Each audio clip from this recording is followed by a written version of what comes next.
All right, hello. Welcome to another episode of the Spawntrap podcast. Today, I'm joined with the very first guest of the show ever, Charles Mystvc, aka the coach of Toronto Ultra Academy team. How are you doing today, Charles?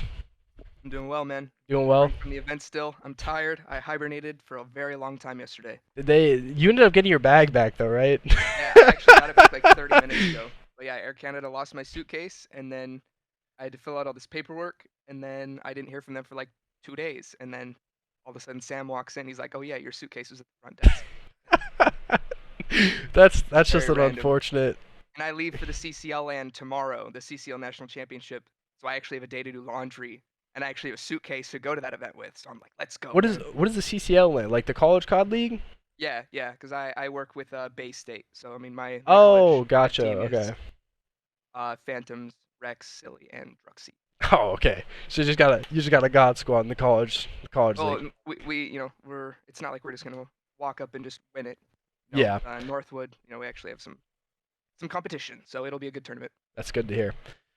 Now moving into your player history, we're gonna go back to day one before you became a coach of Toronto, before you started being an analyst, before everything. When did you start playing competitive Call of Duty? Like what? When did you find out about it? When did you start traveling? I want to hear from day one. Um, I guess it starts back just like playing pubs in like BO2, MW3 with my IRLs. And then I ended up getting my own console like 2 weeks before Ghosts came out, so that was like my first COD release that I was a part of. And then like all my IRLs, they were playing GBs and all that. So, I really enjoyed it. I really enjoyed watching it. At the time, I was, before I had a console, I was always watching YouTube videos on my phone of just, you know, MW3 pub, Yeah, all I that. could And I could then definitely relate to that too. and I played for, all the way up until, like AW. AW is when I started playing like GBs, and then I started actually find like, I had like a 2v2 duo, all that. So then I played S&D and AW and BO3. I streamed that summer of BO3, and I got around like 1,500 followers on Twitch that summer. And then IW came around. I was still grinding S&D in my stream, and then it was like March of IW. I had a couple buddies. They're like, "Yo, you want to go to Anaheim and just play at this COD event?" And I was like, "Hell yeah!" So we scrimmed for like 2 weeks before Anaheim. We pulled up to Anaheim. We won our first round, and then we got 6 point clubbed winners round two. That was like my baptism by fire. My first event was getting smoked by the number 1 seed. And at that point, it really opened my eyes. I'm like, damn, like there's really levels to this, like mega levels to this. So it kind of, obviously it was demoralizing, but Yeah, it was also getting like six eye point opening. club. There's only two Oh man, options. yeah. Like, You either double down and you're like, all right, I'm gonna get better, or you're done, bro. It is and that is the they were like last. monitors, right? And you have like the crack between the monitors where you can see somebody's face. They were just laughing, bro. They were literally not even trying. And then so from there, I played at one event in IW, and then I played at two in World War II, and then I played at 4 events in BO4. So I mean, as a player, my career was about 4 years long, 4.5 ish, and I competed at 7 majors, and then I made the switch to coaching. It was after the first 2K in Cold War. I went into Cold War as a player, and the first 2K just did not go very well. And then, and knowing how important the first 2K of the year really was, especially just for the pro point cycle, Yeah, that'll either it was make it or was break time your for me to year. make a change. And it made it easy to make the change because at that time I was living with Sam. Like I moved in with Sam like a month before Cold War, right? And so at that time I was watching him build Wester. Yeah, He and I Sam is literally had. for the viewers who don't know, Sam is Sam Phoenix, the current coach of Seattle Surge. Wasn't he the previous coach of E-Star also? Yeah, like he started Cold War with Wester and then ended it with Yeah. Wester. Yeah, sorry to interrupt. Just want to clarify that. Oh yeah, it's a good call. But then at that time I was watching him build the Wester Empire. He won 4 straight, and I don't know. It made the decision pretty clear. It made the transition easy. Obviously, I was like, no, I don't want to stop being a player, right? But at that point, I had gone at it for 4.5 years, and um, Yeah, you'll I did always have an have that opportunity. competitive drive. Like it'll just Yeah, never yeah, leave for you. sure. That fire will always get lit occasionally, but you knew that it doesn't happen for some people. Like I Yeah, myself made that same decision with the podcast. yeah. So that I And understand. the way I look at it is like everybody that's a part of COD, right? Like whether it be players, coaches, GMs, production, staff, all that. Like everybody that's a part of COD would probably rather be on stage frying, getting 3 pieces, having the crowd gas him up, right? Like I think everybody wants Yes. that, but at a certain Yes. point, it's just not realistic. For myself, I, even though I didn't have a successful playing career, I know I was a good player. I just had to work a little bit harder than people. I didn't have the same mechanical talent that others had, so I was always shooting my 1,000 bots, no aim assist every single day. And that was when I was at my best form, and I was doing that every day for months on end. But yeah, so then I made the switch to coaching in Cold War. My first team was Project Evil, so it was Legal, JLags, Groovy, and Cryptic. How did Um, you get on that team? Did you DM them? Did they reach out to you? How did that all happen? at that time, I had a little bit of help from Sam getting in with that team, but I knew a few of them at the time, so just the timing worked out, and I Gotcha. was like, all right, I'm gonna give this a shot, and they knew it was gonna be my first run at it too, right? So I kind of just at first settled in and just watched and just listened and got to know the team before I actually started to be Was that bold or change certain intimidating? things. Was that Yeah, intimidating for moving sure, into for that? sure. Especially, my first team. I'm coaching legal, right? Like somebody who's been around for a long time, somebody who's been around big names, been in the league, all that. So yeah, for sure, it was. And I just had to, figure out what type of coach I was gonna be, because even though Sam and I lived together and I learned from him a lot and observed him a lot, he and I are very different people. So the way we're gonna approach solving problems is always gonna be different. So at the end of the How day, I had to learn how to be my own coach, Yeah, 100%. so how would you describe your coaching style? Like when it comes to sports, some coaches are players coaches, some coaches are we take no shit, I'm like a dictatorship. Where are you on that scale of your coaching? Like what would you say your mindset for coaching would be? Um, well, the last thing that I like want to be known as is like a vibes coach, right? I show up, but I always make sure that everybody's in good spirits. I make sure that I always reach out to my players and make sure that things are good behind the scenes, because if we're getting smoked in a scrim, right, and we're making all these dumb mistakes that we don't normally make, it'd be useless for me to just be like, hey, we're doing this, and this wrong. It's like, no, obviously there's something wrong out of game that's making us play bad in game, right? So I learned very quickly when it was a waste of time to like criticize, this VOD or this rotation or whatever it was, when the bigger problem is like these two players are having problems with each other, right? They're like head bashing in there. They're mad at each other, right? So the step one was to pull them aside and resolve the problem, because there's no point in criticizing the gameplay if the players are mad at each other, right? So it's like step one is make sure that everybody's on the same page, make sure that everybody's in a good mood, make sure that everybody's there to actually try and put in a lot of effort. Because at that point, when everybody's like together and they're cohesive, then I can actually criticize the gameplay. Exactly, So because if they're mentally checked out, it's gonna then it's reflect in just their gonna be a waste of gameplay. time. Yeah, and the scrims are They're chalked. You're gonna not make gonna dumb learn anything. decisions. That's Um, understandable. so I mean, So I have a very I'm good at mediating and making sure that whenever there's like a problem between people, that it gets resolved in a good way, in a healthy way. Um, and then on top of that, after all of that is taken care of, that I do have a pretty in-depth, high-level knowledge of the game that I can bring to my team. So we won Minnesota. I helped bring everything together, and the gameplay followed suit. so I was watching. I don't know if you saw it. If you watched the most recent like Optic Vision, the peaks and valleys. I did not watch it. Oh, okay. So there's a scene where like Rambo goes in and he's like, we played these guys really well on this map, this is what we're banning, and this is what we're gonna play. And then afterwards they got smoked by Seattle Surge 3-0. And then Dashy and Illy are like, no, we shouldn't have played this, we shouldn't have played that, we shouldn't have played this. Do you have that same like this is what you guys are playing, or do you be like, hey, what do you want to ban today? Um, well, it's like with my team specifically, I always make sure that they have a voice. Everybody has a voice. Everybody, nobody's ever just like shut down. Like, no, your Yeah. opinion's dumb. Stop talking. Like, it's never like that. Um, so for the most part, like all of those decisions, all of like what we're gonna play, those decisions are made the day before we even play our match. Like going into like Friday night, going into Saturday at Toronto, like we knew who we were playing. We all went to my hotel room and we talked about vetoes. We talked about what maps we wanted to play, what maps we didn't want to play. Gotcha. And Okay. for the most part, it is like a team effort. But there have been times when I had to just make an executive decision, like no, we're doing this instead, and especially for online where the vetoes are different. where it's like, Just because online's a completely not different lane, a completely well, different game than on LAN. yeah, for sure. But the bigger thing is like, so like on LAN, if I'm team A and I get to choose map one, they get to choose the side for it, right? But that's not how it works for online. For like elite and stuff, you choose like, so I get to choose like the first hardpoint map. Well, I guess basically it comes down to we have to choose hosts, and Yeah. hosts determine sides. So it's like team A is really overpowered online because I can just force them to host the respawn so I get good side for all of them. But on LAN, you can't do Yeah. that type of thing.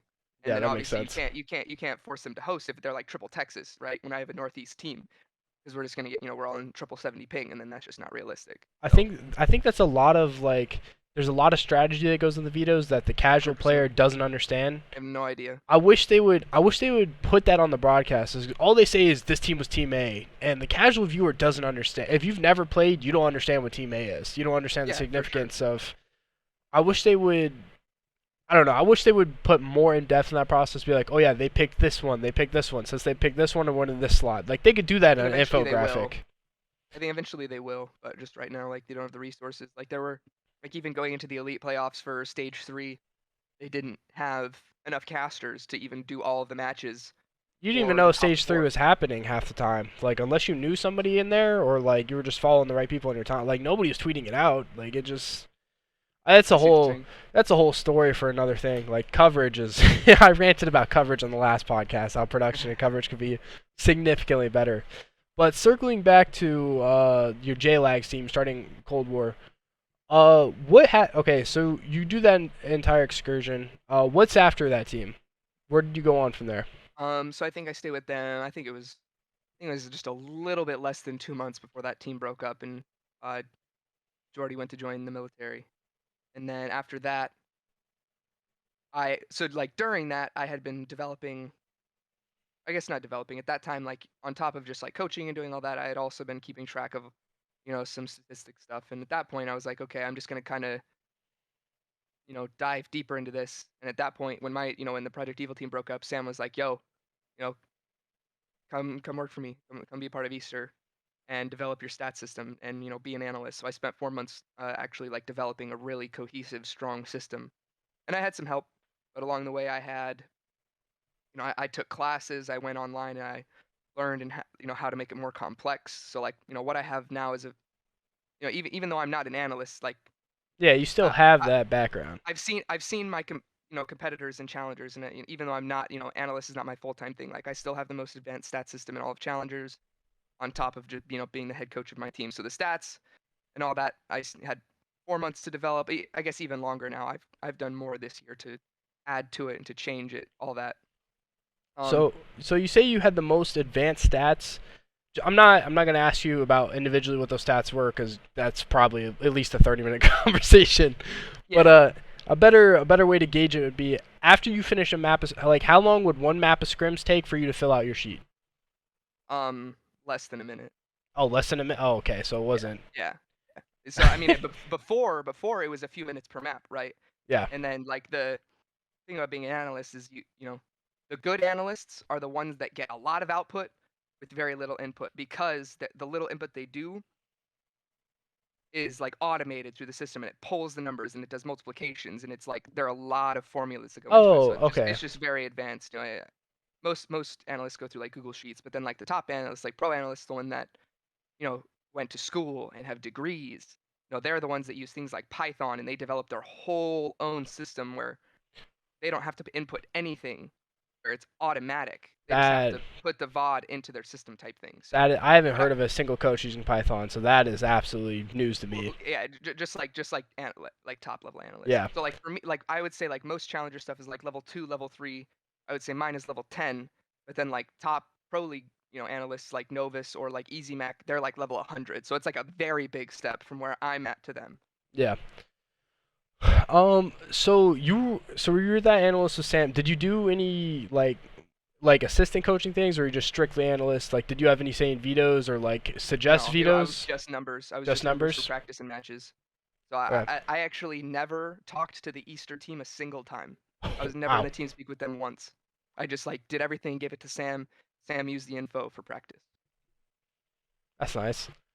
So after that after the E-Star analytics, what was the next step for you? Did you do Um, something else at Cold War, or did you go straight to this game Vanguard?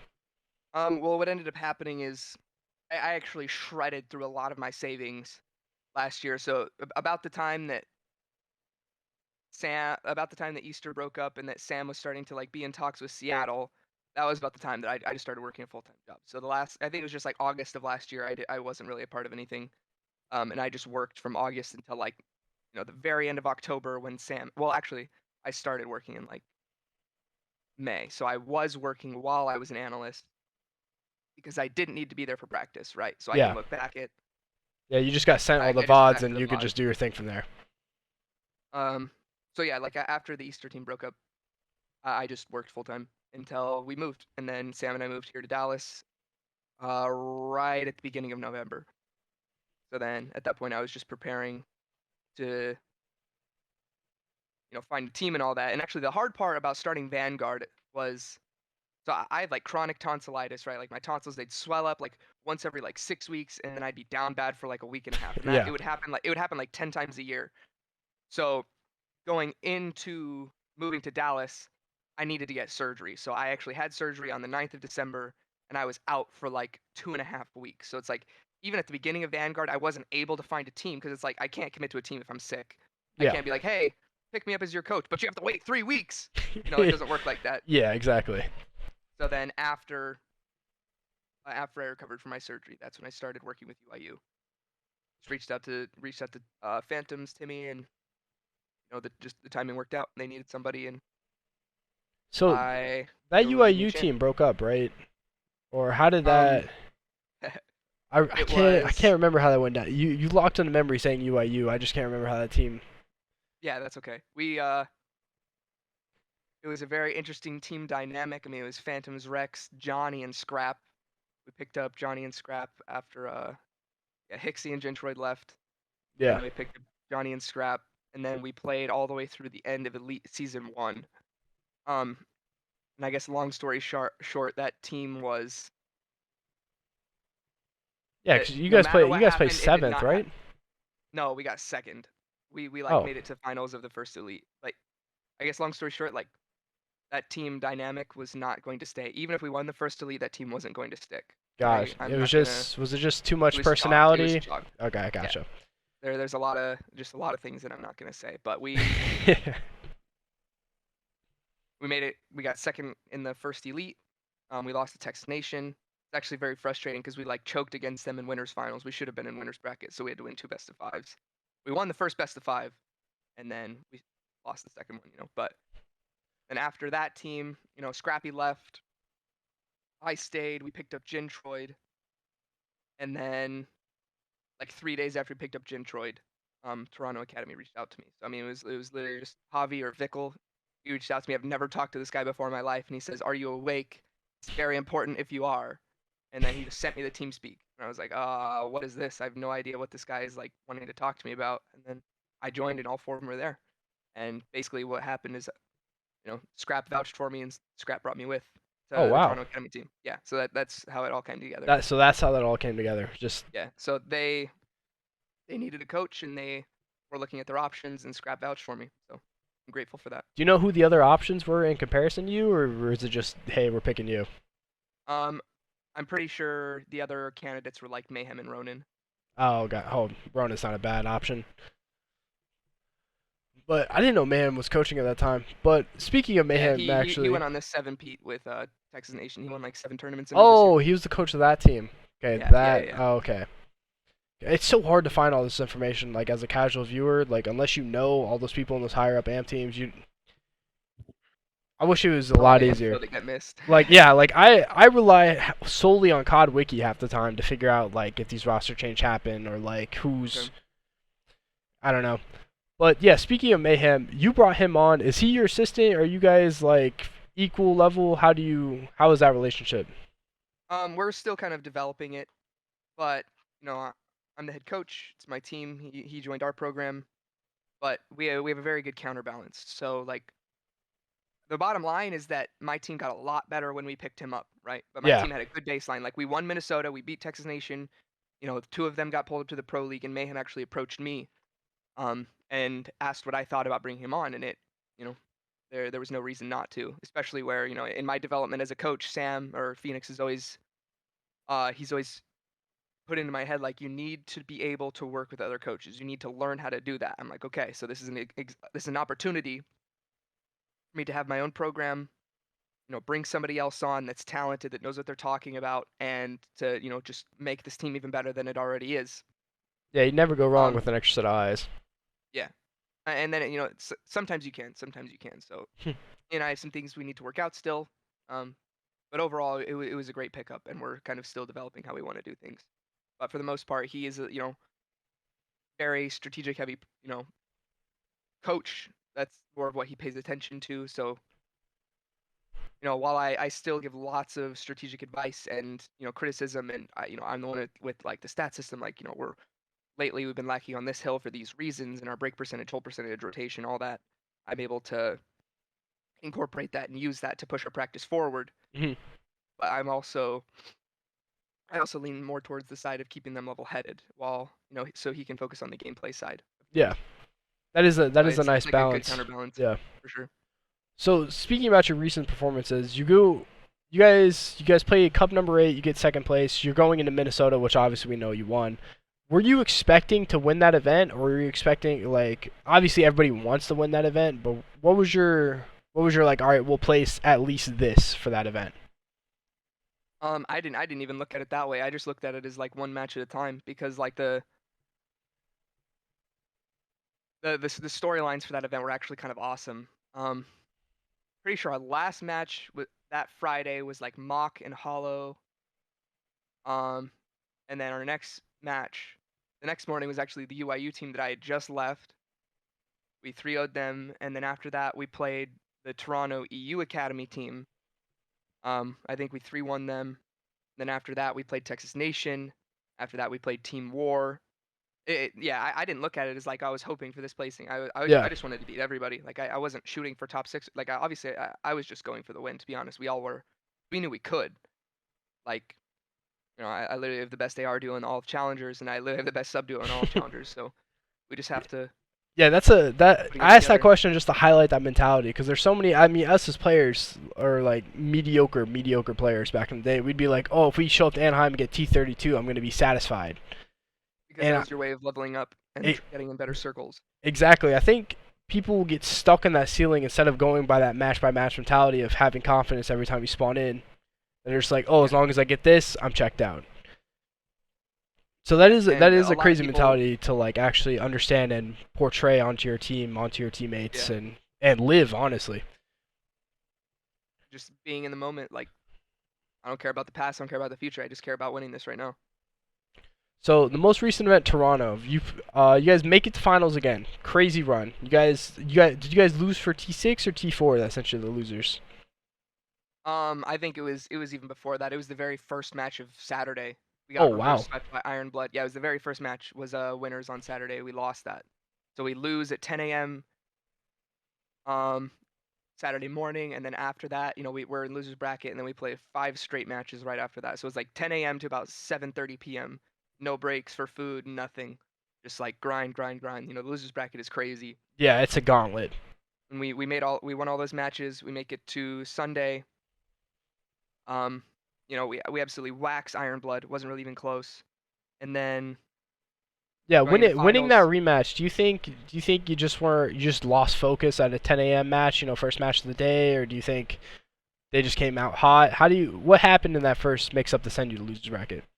um, well, it was a combo of a few things, and I'm one to always take responsibility and like not look for excuses. So I mean, first of all, we're not we're not a 10 a.m. team, that's for sure. Yeah, we got to be better about just being fully locked in for the first match. It's better now than it was at Minnesota for sure. Um, and I mean, so at the time, Hixie was very, very sick. He is actually sick for the whole event. And he just powered through and actually played like a champ. So he was not feeling well, and our comms were bad. We went up 2-0. That's actually the first time that my team has ever been reverse swept was in that winners bracket match. Like that was the only time we've ever had that happen to us. And I don't know, our comms weren't good enough. It's just Our something was off. rotations were off. We had it was just an inconsistency thing. Like we have some really good reps and some really bad reps, and then we fried them map 1 and 2, and then we got fried the other 3. Very simple. Like we just Pretty much it is Charlie what it wasn't is able to give sometimes. full energy, and it sucks because Charlie, when he's at his best, he gives a lot of energy and a lot of fire, and it does a lot for this team. And it's just different when he's feeling ill. Yeah, that makes sense. So you guys, yeah, you run through Saturday, you win that rematch pretty single-handedly. Who do you guys play next after that? I mean, after we beat them in losers finals, we just went straight into grand finals against whatever it takes. So Major Maniac, Brack, Too Real, and Neptune. Yeah, which Was I'm the gonna be honest, that was the final. team I was not expecting to see in grand finals. Maybe as a viewer, I see a different game, obviously, but I mean, we played them in the finals of Elite Season, 3, like right before that. So like I personally looked at Assault's team as like our like biggest competition going into that event. Actually, it was like them and then like the Toronto EU team, and then whatever it takes, they came out and just played really well. Yeah, we pull up to grand finals, and yeah, you we win win the that. first best of 5. We were the better team in the first best of 5, and we weren't the better team in the second best of 5. Do you think it was like anything to do with like vetoes, or if it was just maybe my team got tired? You've been exhausted all weekend. You get that second best of 5, you just run out of fire, or do you think it was just they were just the better team? I look at it as my team malfunctioned a bit. Like I do think there's a little bit of fatigue. The comms just weren't where they needed to be. We were just late on a few rotations, just literally like 1 or 2 simple mistakes. We won the Gav control. Gav control was really clean. I mean, it was obviously 3-2 because it's defense heavy. Yeah. But we lose the 4th map like 235, 250. But at the end of the day, I don't look at it as like I still see my team as the best team in challengers. But I look at that event as you can't win them all. As an eye opener for us to take practice way more seriously. Because there were just a few things that we tried to fix that fell apart in the moment. So I really look at it as a chance for my team to bounce back and relight their fire. I can see us winning Major 4 and champs, but we just have to work a lot harder. We just have to keep pushing forward. Now, I know I've gone out of order chronologically, but the Pro-Am Classic, that event as a whole, did you like the idea of that event? Do you think it should have been, like, do you think having 4 AM teams there is the next step for, like, that should be a more regular thing in the Call of Duty season? Like, there should be 1 or 2 Pro-Ams, or should it just be 1 Pro-Am a year? Or, like, how do you think they can make that better? Well, I think there should always be an opportunity for AMs to play against pros. That should always be there. And this was their way of bringing that back. So as like this being the first time that they did the Pro-Am, like I absolutely think it was the right step. It was a great experience, and obviously it was cool playing against pro teams in like the small like local feel, because the venue that the CCL LAN is at this weekend is actually the same venue that the Pro-Am was at. But it was really cool just being in that small environment around all the players, coaches, all that, and had a chance to network, had a lot of opportunity to just like meet people, and I got big names watching our matches and all that. It was a really good experience. I absolutely think that they should do at least 1 per year.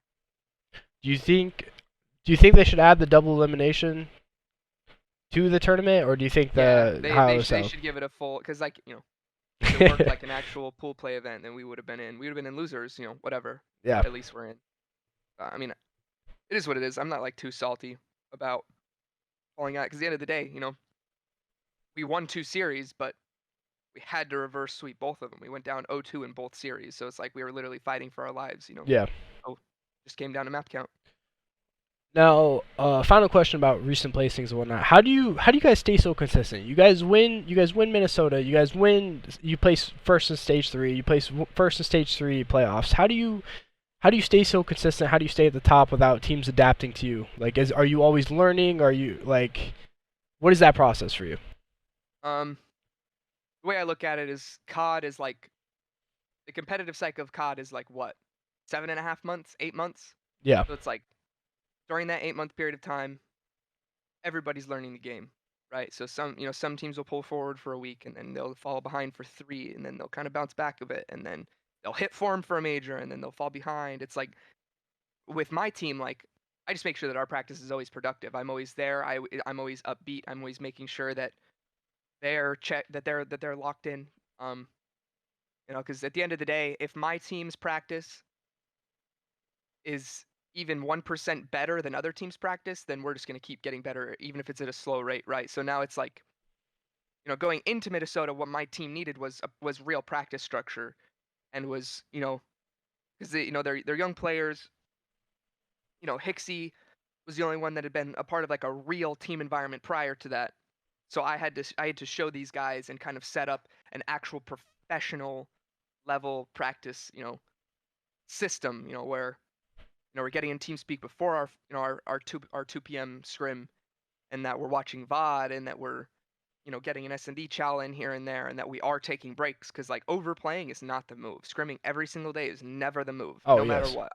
And like some of these teams are coming back from Toronto and they're scrimming the day after travel day. Like, no, bro. Like, Yeah, you go gotta go go sit on like your couch and watch TV for 2 days, bro. you Like, gotta get away from the game. unwind. You gotta be a human being, bro. You're not a COD player. You're a human that plays COD. Yeah, nobody works 7 days a week. Nobody works 84 hours. I mean, obviously there's a few people out there, but you work your 5 days, you get your 2 off days. It's nice for the mental reset. Yeah, I and I think always make sure that if my players are working hard, that they get rewarded with an off day. Like, we worked hard this week, so take Sunday off. I'll see you guys again on Monday. now now this is more of a personal question that I have about how you run your practices. When I was always like the team leader for my team when I was with Mitch, Jake, Phantom, etc. In BO4, we wouldn't really care about winning some of the maps. I'd be more focusing on like, all right, we're gonna give up P1, and we are going like I don't give a fuck about P1. We are gonna perfectly hold P2, and if we win that, we've won the map.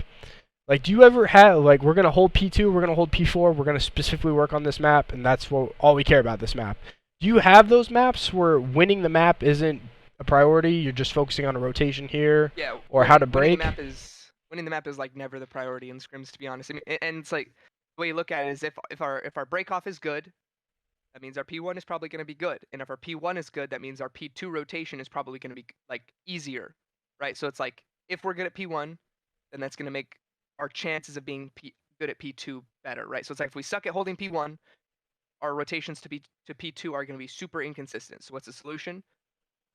We create an awesome break off that guarantees that we hold P1, especially on a map like Gavudu, where the cause and effect is just so heavy. Oh yeah, that is a snowball map. Yeah, absolutely. Like probably one of the biggest snowball maps ever. That and Berlin too. But it's like, that there are definitely times where I'm like, okay, like, you guys remember when we talked about that P3 setup that we were gonna try yesterday? All right, let's run that P3 setup today, like right now. And it like my job is just to make sure that every single rep is productive, because, I've been a part of the scrim cycle. You've been a part of the scrim cycle. It's Yeah. super, super easy to load up and go through the motions. Like so easy to load up, shoot your gun for 11 minutes, and then be out of the map and not even remember Yeah, what like happened, what or what not even happened or or yeah. not pull anything from it mentally. So my job is to make sure that they are cognitively focusing on something going into every single map. Now, do you talk while the map is happening? Like, say it's like the end of I mean, 25. You're like, hey, rotate P3. Why are you not here? Why are you not here? Or are you just completely silent and you go afterwards?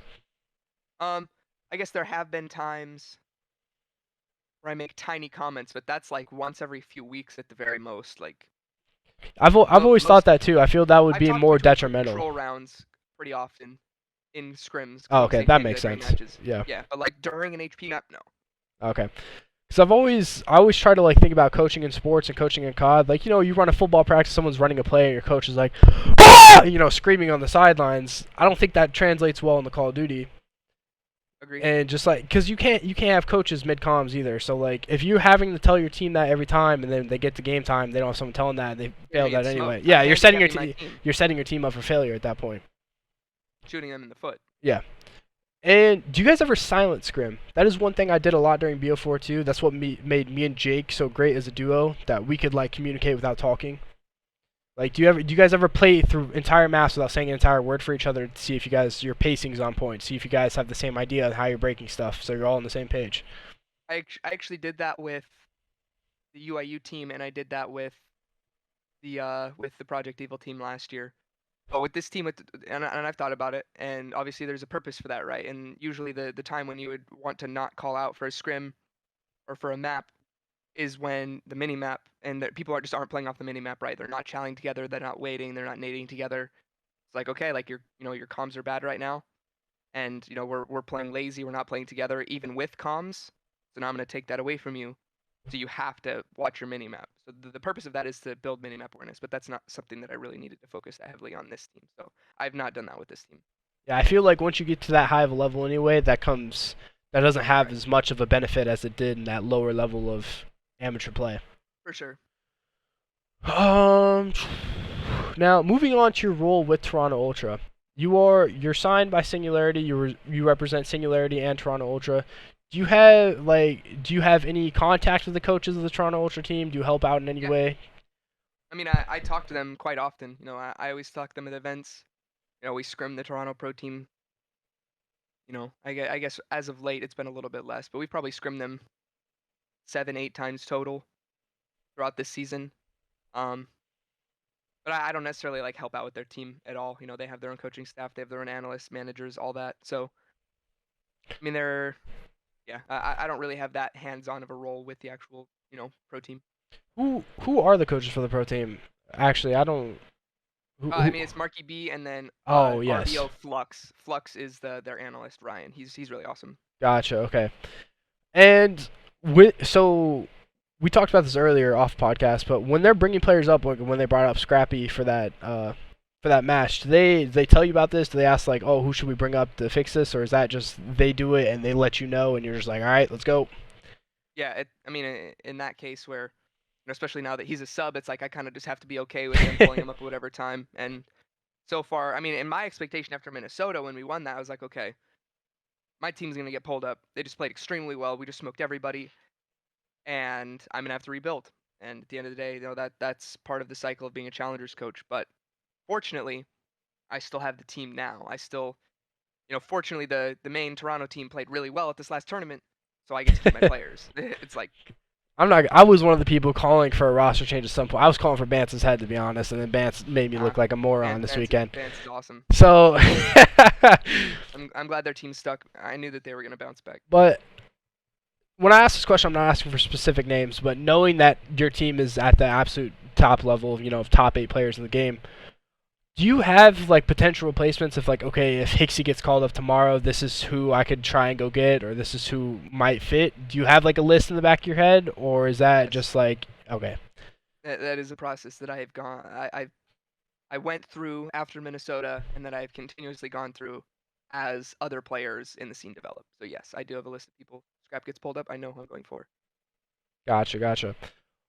Now I'm gonna ask enough of the strategic of the recent performance. Who is the funniest player on your team? Give us We need some personality from your team. The only person I really know is Scrappy. That's because he was that NJ kid from NJ Rod. He's Yeah. just in the Profizi circle. Who's the funniest player on your team, and why are they the funniest? I mean, Scrap is comedy. I can't lie, but Scrap is also sometimes not comedy if he's not in a good mood. And that's just human nature. But Javi, Vickle, that kid is pure comedy. And, he's young. He's goofy as hell. And I would say that the comedy for my team actually comes from the dynamic, because there's only one American on my team, right? I got Yes. Scrap, and then I got Mo, and then I got 2 people from Europe. So it's just such a weird dynamic of, people, but it works so well. And they love, messing with each other. They love like instigating, and like Charlie and Scrap, actually, the combo of the way that they talk to each other and the way that they banter with each other is actually hilarious. I would say that combo is the funniest. Now, where do all your players live? Are they all centrally located, or are they spread out across the country? Like, do you guys have trouble with host wars, or? I mean, this year it's better with the Deddy servers, but my team definitely has an advantage because we're Triple East. I mean, and just the way it's always been is majority of the COD community is East. So if you're West, you're handicapped. Oh yeah, 100%. Period. And so like right now, Javi's in Houston, Charlie and Thomas are both in Toronto, and then Mo is in Nova Scotia. So Mo is like Yeah, the Nova Scotia host. he's a time zone ahead of Eastern. He's like Atlantic time zone or I something. don't miss that. I played on that twice. I still have nightmares about that host. Oh, Mo's host? Yes. And it's like if Mo hosts the lobby, it pulls the DC server. So like when we play, it's either on the Chicago or DC servers. That's basically where like 90% of our online things happen. How are you able to tell which server you pulled? Is there settings for that, or do you just know by if I pinged here, this is where it's at? By ping. By ping. Well, and like it's like when Mo hosts, there 9 out of 10 times it pulls the DC server because that's the one closest to him. But then every once in a while it'll pull a European server because he's so far east. So like Toronto, Charlie Scrap, they always pull Chicago server. Everybody in Toronto always pulls Chicago server. Every once in a while they pull the Ohio server, which is just not as stable. It's just not as, it just doesn't get pulled as often. Gotcha. So it's like those two, yeah, Chicago, DC, Dallas. Those are like the 3 main servers that are played on in all of Challengers right now, to be honest. All right, now we're going to move it into the end of this podcast. We're going to wrap it up. As I told you earlier, I do have some of those Reddit questions for you. We've got 4 questions to go on today. We have the user of M. Terry. How did you get into this team coaching? I remember you as an open bracket player.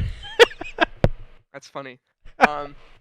We've gone through the whole history, but I saw that, I started dying. I think that's funny. I think it's cool when people recognize me from being a player, even though I didn't have success. I think it's cool, and even going into Anaheim, IW, that was when I had been streaming for a while. Yeah. And at that point, I wasn't even a competitor yet, but people were still recognizing for my stream and shit like that. So it was pretty cool. But I mean, long story short, I switched out of playing, went to coaching, joined UIU. Things went well, and Scrap brought me with. He vouched for me, and things just kind of stuck.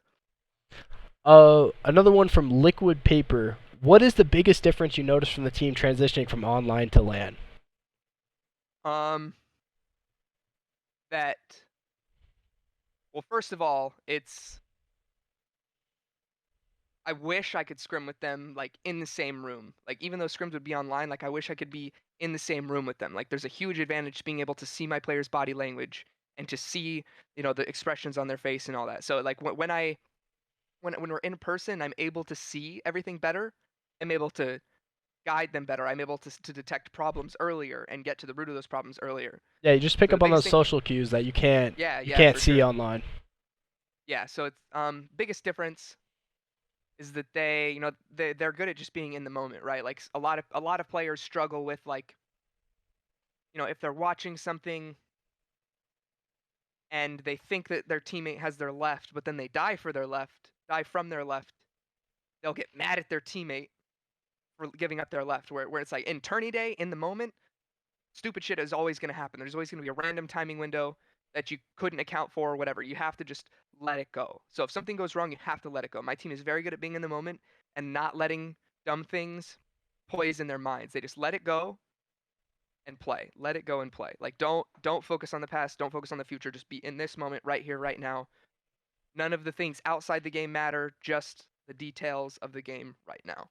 Gotcha. They're just good at forcing themselves into the moment, so nothing else matters. Another question from the user O. Bonner. What are some of the things you notice in players' tendencies / abilities that separates them from the challenger level and the pro level? Like, what is that skill gap? What do you think is the biggest factor in that skill gap, at least? Comms and, coachability and knowing when to not chow a 1v1. That's fair. And it goes back to the the classic lunchbox Halo quote is good players win their 1v1s, but the best players the best players avoid 1v1s, right? Because there are always there's almost always gonna be times, especially in hardpoint and COD, where it's like I have a 1v1, that guy has a heady, I don't, so I'm gonna wait 2 seconds, literally 2 seconds, for my arrow behind me on my minimap to get to me, and then we chow him together, right? Yeah. Knowing when to just not take a gunfight whatsoever. Okay. And to avoid gunfights and play their life and just completely disconnect. And it's like T64 players, if they're like laying down in the hill and then they, T64 players red dot chase. They don't know when to play, when to be disciplined. They don't know when to stay down or when to stay in their corner and die, right? because it's going to force the other people to OE, and then your teammate's going to free kill. So it's Yeah, knowing that when to selfless not that just out selfless people. mentality just isn't Yeah. isn't Do your even 25%. Don't do any more. exactly. And the final question from you, Jacku. We'll call him Jacku. In what ways, if any, has the academy team assisted the pro team throughout the season?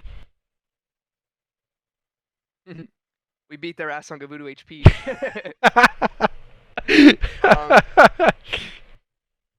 For the most part, yeah, I don't know. For the most part, we don't really have like a super direct, hands-on relationship with the pro team. And maybe there's some things that we're really good at that, Hixie, he's at the facility, he scrims with them all the time, and there'll be some times where, he'll disappear from the mic for a little bit between scrims and he'll be hanging out with them. Maybe there's some things going on there. But for the most part, we don't directly work with each other that often. Gotcha. Alrighty, I got 2 final questions for you, and then we'll be done. I just said both of them. That's tough. I should have written these down. The first one.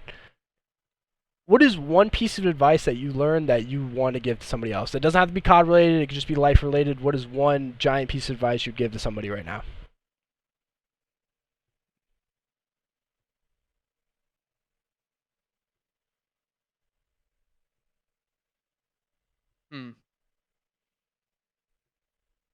I guess like one of the biggest challenges that I've gone through this year is so like obviously I moved to Dallas with Sam. So I'm away from all of my family. Everything that I have, everybody that I've ever known is like away from me right now, right? And so if I sit here in my room and I think about that and I think about the good times I had with them and thinking that wishing that I could have that back and just like thinking about the past or thinking about the future for when finally I'll get to be with my family again, vacation, all that. If you live your life like that, you will be so anxiety ridden, you'll be so depressed. Like, be grateful for what's right in front of you. I'm grateful for my cat who's chilling right here. He's just sitting here watching me talk at my screen. He has no idea what's happening, but he's hanging out with me anyways. Got my cup of coffee. I'm gonna play Skyrim and go kill some dragons after this. Like, appreciate what's in front of you. Like, don't think to the past. Don't think to. That's a good piece of advice. I would 100% vouch for that. But that is all the time we have for today. Charles, I appreciate you. You were the first guest on the Spawntrap podcast. You can, put that in your bio, flex it. I don't care. But anyway, I do appreciate you giving me your time. We had a good chunk of time. 47 minutes right now is what I'm at. I'm sure I'll edit it down. It'll be like 46. Oh, yeah. But yeah, I do appreciate you coming out. Thank you. A lot of people, I know you got a busy scrim schedule. I'm not doing anything today. We're on a little bit of a break right now. But yeah, as always, this has been your boy Zach, the host of the Spawntrap podcast, joined by Charles Mystvc, the coach of Toronto Ultra Academy. We will see you, or he won't see you, but I will see you in the next one. Adios, folks.